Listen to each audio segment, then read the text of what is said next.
இப்போ எடுத்துக்கிறேன், நான் சொல்றேன் பாருங்க. நான் என்னத்தான் சமத்துவம் பேசினாலும் இவன் பார்வைக்கு நான் ஒரு உடையார், புரியுதா?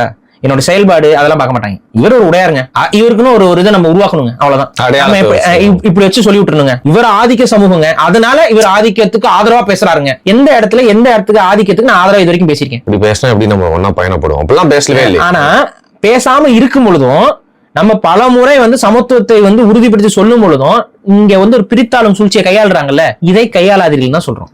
இதை நீங்க விட்டுட்டீங்கன்னாவே சமத்துவம் தமிழ்நாட்டுக்குள்ள தமிழர்களுக்குள்ள சாத்தியம். நீங்க நான் பெரியவன் இவன் பெரியவன் அடிச்சுக்கிட்டு இருக்கான் பாருங்க. இவன் பேச்செல்லாம் கம்மியாகி ஒவ்வொரு சமூகத்துல இருந்து நட்பு பேசுறவங்களுடைய பேச்சுகள் அதிகரிச்சிடும். ஆனா நட்பாக பேசுறதுக்கு இங்க அனுமதியே கிடையாதுங்க. இப்ப நீங்க ஒண்ணும் இல்ல, இப்ப நீங்க ஒரு முக்குளத்தோர் சமூகத்தை சார்ந்தவர். இப்ப சமீபத்துல கூட அந்த நாங்குநேரியில ஒரு கொலை இருக்குது. முக்குளத்தோர் சமூகத்தை சார்ந்தவங்களும் சில பேர் இந்த மாதிரி ரவுடி பழுகளா நிறைய பேர் நம்ம சமூகத்துல உருவாக்கிட்டு இந்த மாதிரி தேவையில்லாம வம்பு வளர்த்துட்டு கஞ்சா போதெல்லாம் பண்ணிட்டு இதெல்லாம் அடிச்சு பேசுறவங்க இருக்காங்க.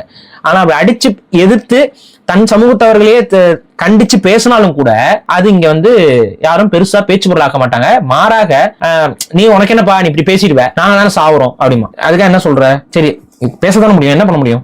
பிராக்டிக்கலா என்ன பண்ண முடியும் சொல்லுங்க? இது தப்புன்னு பேசுறாங்க, நீங்க என்ன பேசுவீங்க அப்படிம்பாங்க. சரி என்ன பண்ணும்? எல்லாத்துக்கும் பெட்ரோல் ஊத்தி எரிச்சு செத்துடணுமா? இல்லன்னா இவன் வெட்டிட்டாங்கிறதுனால அவனெல்லாம் இவங்க போய் வெட்டணுமா? அப்படி இல்லங்க, பேசுறதுல எல்லாமே ஸ்டார்ட்.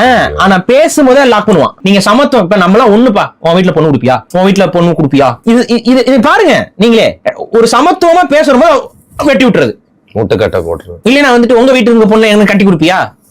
நோக்கம் என்ன?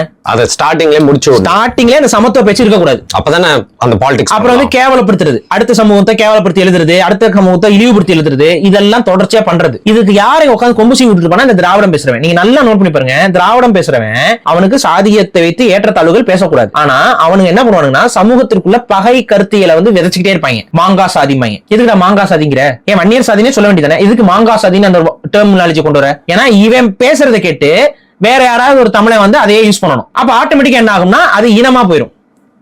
ரெண்டு பேருக்குள்ள அடிச்சுக்கணும். இந்த மாதிரி கொம்புசி விடுறது இதை பண்ணிக்கிட்டே இருக்கானுங்க. நம்ம தான் சொல்றோம், இங்க பாரு, ஒருத்தன் உங்க கூட சண்டை வர்றான். சண்டைக்கு வரும்போதே இங்க தமிழ்நாட்டுல என்னன்னா கேஷ் வச்சு தான் வரானுங்க. இதுதாங்க உண்மை. நீங்க எங்கெல்லாம் போற சமூக வலைதளத்துல பாருங்க, சமூக வலைதளத்திலே சாதியத்தை போட்டு சாதியத்தை வச்சு இவன் இப்படித்தான் பேசுவான், அவன் அப்படித்தான் பேசுவான், இவன் இந்த சாதிக்காரன், இவன் அந்த சாதிக்காரன், இந்த ஸ்டீரியோ டைபிக் பண்ணிக்கிட்டே இருக்கானுங்கல்ல. இதுக்கு எப்ப முடிவு கட்ட போறீங்க? இதெல்லாம் செய்யறவன் யாருன்னு பாத்தீங்கன்னா இந்த திராவிட இயக்கத்தவர்கள். இப்ப இன்னைக்கு பாத்தீங்கன்னா அத்தனை திராவிட இயக்கத்தவரும் அந்த எதை சொருகிட்டு பின்னாடி சொருகிக்கிறாங்கன்னு தெரியல, அமைதியா இருப்பாங்க. அப்படியே அமைதியா வாயை புத்தி வைத்த புத்தி அப்படியே அமைதியா இருப்பாங்க. கோட் ஆஃப் கான்டாக்ட்ல இருக்காங்க. எல்லாம் பார்த்திபன் பேசிட்டார், கண்டுக்கவே மாட்டாங்க.